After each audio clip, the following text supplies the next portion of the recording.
the thing that comes up the most for me about why a garment in fur is so much more than a garment in fabric is that fur is not a fabric. Uh, it's, it doesn't come by the meter, it comes by the skin. And the animals all have slightly different features, slightly different thickness of skin, slightly different pile. They're not the same, the skin is not the same thickness in the middle as it is on the sides. Sometimes it may take, for example, an ermine coat might take, 300 to 400 skins to make.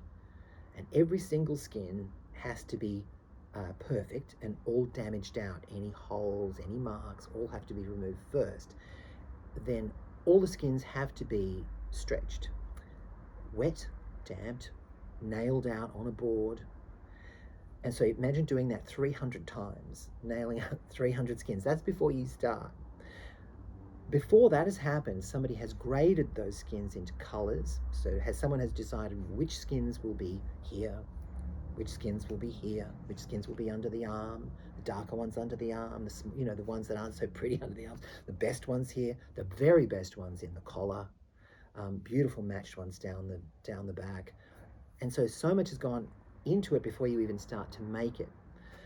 And then once you start to make it, you have to join them all together, and then you have to make the surface tension of all of those skins the same.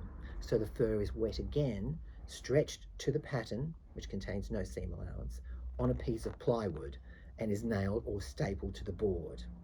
You have to wait for that to dry. Then you put the pattern back on it. There are so many things that happen even before you cut it out. Once you've cut it out, you can't just run it through a sewing machine. The sewing machine is different. The thread is different, the needles are different, and it's not a flatbed machine, it's circular. So everything has to be marked, and all the seams have to be bound in cotton tape and hand sewn so that it doesn't wrinkle when you sew it. So all of these things are completely different than fabric.